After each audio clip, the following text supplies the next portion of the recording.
ప్రకటన గ్రంథ వివరము పరిచయము. ప్రకటన గ్రంథము అనగా ప్రకటన గ్రంథమనగా ప్రత్యక్షత కలిగిన గ్రంథము మరియు ప్రత్యేకమైన గ్రంథము. బైబిలు అంతటిలోనూ ఇది ప్రధానమైనది.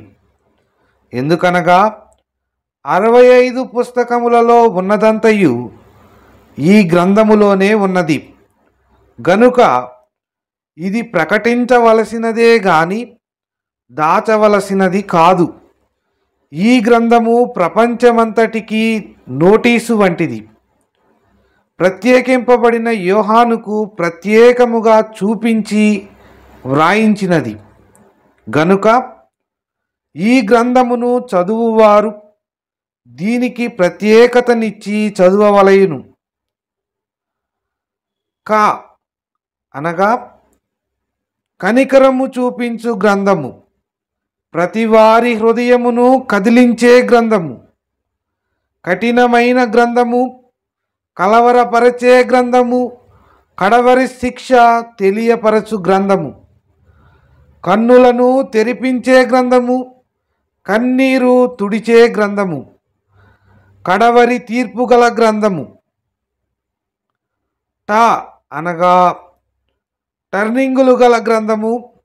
యోహాను దృష్టి అంతయు సంఘములపై నుండగా అక్కడ నుండి ప్రభువు వైపునకు త్రిప్పిన తరువాత యోహాను చూచి వ్రాసిన గ్రంథము. అనేక మలుపులు తిరుగుచు శ్రమలను తట్టుకొనుచు ప్రయాణము సాగించు గ్రంథము. అనగా నమ్మి తీరవలను, నమ్మకపోతే శిక్ష అని చెప్పే గ్రంథము.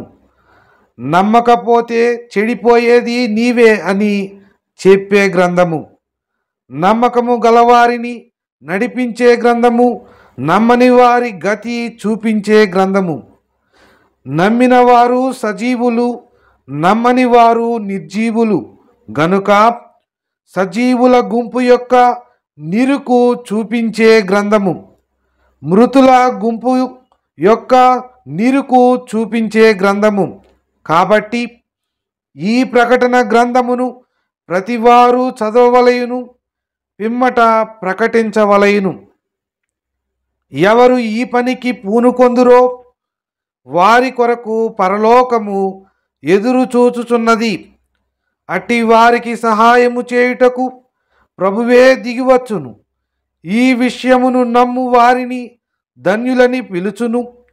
నమ్మితే సొమ్ము అనగా మోక్షము, నమ్మకపోతే దుమ్ము అనగా నరకము. యేసు క్రీస్తు తన దాసులకు కనబరుచుటకు దేవుడు ఆయనకు అనుగ్రహించిన ప్రత్యక్షత. ప్రకటన గ్రంథము 1వ అధ్యాయము 1వ వచనము. నీవు చూచుచున్నది పుస్తకములో వ్రాసి 7 సంఘములకు పంపుమని ప్రభువు యోహానుకు చెప్పెను. ప్రకటన గ్రంథము 1వ అధ్యాయము 11వ వచనం.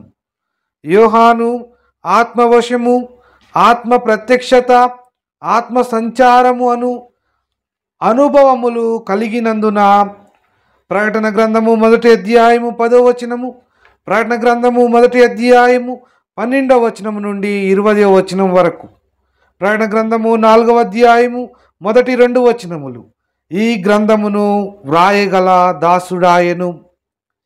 దైవజనులైన ఎం దేవదాసయ్య గారికి బైబిల్ మిషనును బయలుపరచిన దేవుడే ఈ గ్రంథమును కూడా స్వయముగా తెలియజేసెను. ప్రకటన గ్రంథమును వ్రాసిన యోహానుకు కలిగిన అనుభవము ఈయన కూడా కలిగి ఉన్నందున ఈ గ్రంథము యొక్క భావార్థమును వ్రాయగలిగెను గనుక ఈయన కూడా దాసుడే. ఈ దాసుని గూర్చి రాజమండ్రిలో దేవుడిట్లు తెలియజేసెను. కుమారా, నీ పేరు దేవదాసు. దేవా అంటే నేనే, దాసు అన్నను నేనే. ఎట్లనగా తండ్రి నుండి నేను చెప్పినవి ఎవరు నెరవేర్చలేదు గనుక వాటిని నెరవేర్చుకొనుటకు నేనే దాసుని రూపమును ధరించి తిని ఫిలిప్పీలకు వ్రాసిన పత్రిక 2వ అధ్యాయము 7వ వచనము. నీవు నాలో ఒక భాగము గనుక నా పనులన్నీయు ఈ చివరి కాలములో నీవే నెరవేర్చవలెను గాన ఇప్పుడు నీలో నేను నివాసముండి నా పనులన్నీయు నేనే చేసుకొనవలయును. కనబడునది నీవు గాని నీ ద్వారా నా పని చేసుకొనుటకు నేను నిశ్చయించుకొని నిన్ను పిలిచి తిని, నిన్ను నీ తల్లి గర్భములోనికి పంపి తిని. నేను కూడా నీతో గర్భములో నుంటిని. ఇది నీకు అర్థము కాదు, అది ఎట్లో రేపు పరమందు అర్థమగును. గర్భములో పిండముగానున్నప్పుడు అందులో జీవమున్నది, అట్లే చెట్టులో జీవమున్నది గాని అది నడువదు. అయితే దాని లక్షణమును బట్టి అది ఎదుగును. అట్లే పిండముగానున్నప్పుడే నేను నీలో ఉండి నిన్ను ఎదిగించి తిని.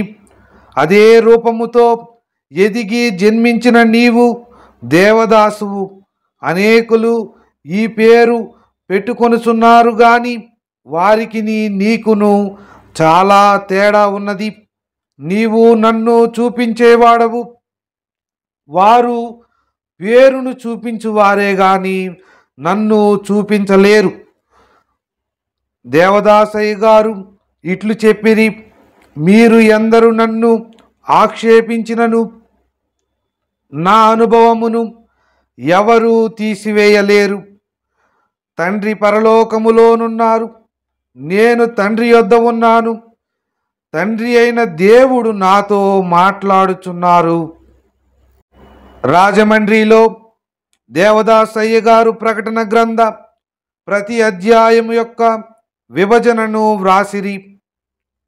అధ్యాయముల వారీగాను అంశముల వారీగాను ఈ గ్రంథ భావమును వ్రాసిరి. అయితే గుంటూరులోని బేతేలు గృహ వరండాలో ప్రతి వచనము యొక్క భావమును వివరించిరి. ప్రకటన గ్రంథము యొక్క అర్థమును చాటుగాను వ్రాయించిరి. ప్రకటన గ్రంథము యొక్క అర్థమును రక్షణ పద్యములలోను, రక్షణ మహాసంకల్ప వివరములోను మరియు విశ్వాస ప్రమాణములో కూడా వ్రాసిరి. ఈయన తల్లి గర్భములోనే నియమింపబడి ఇర్మియా గ్రంథము 1వ అధ్యాయము 15వ వచనము ఆత్మ సంచార వరము కలిగి 3 లోకములలోనివన్నీయును ఆది కాండము నుండి ప్రకటన గ్రంథము వరకు ఉన్న బైబిలులోని చరిత్రలన్నింటినీ చూచి ప్రభువు ఆయనకు ఏది అందించునో అదే తెలియజేయుచు ప్రకటన గ్రంథార్థమును వ్రాయగా వాటిని మీకు ఈ గ్రంథ రూపముగా అందించుచున్నాము.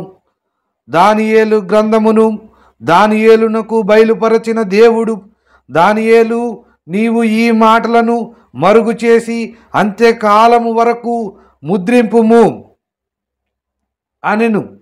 దానియేలు గ్రంథము 12వ అధ్యాయము 4వ వచనము.